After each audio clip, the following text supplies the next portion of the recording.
Are you a cybersecurity enthusiast, or are you someone who really researches cybersecurity? In that case, this question is for you.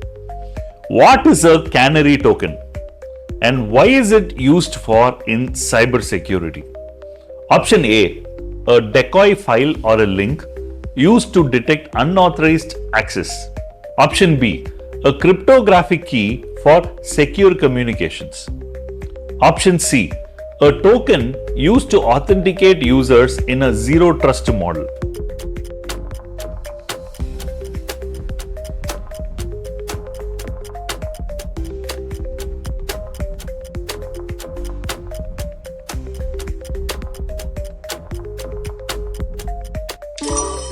So the answer is option A, a decoy file or a link used to detect unauthorized access.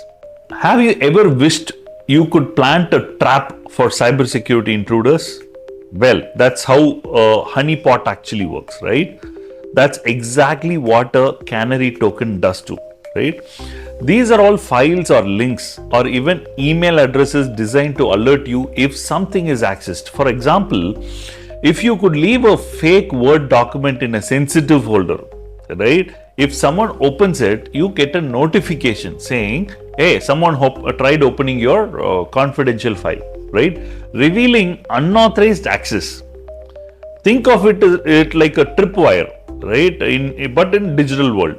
So the right answer for this question is option A, a decoy file or a link used to detect unauthorized access.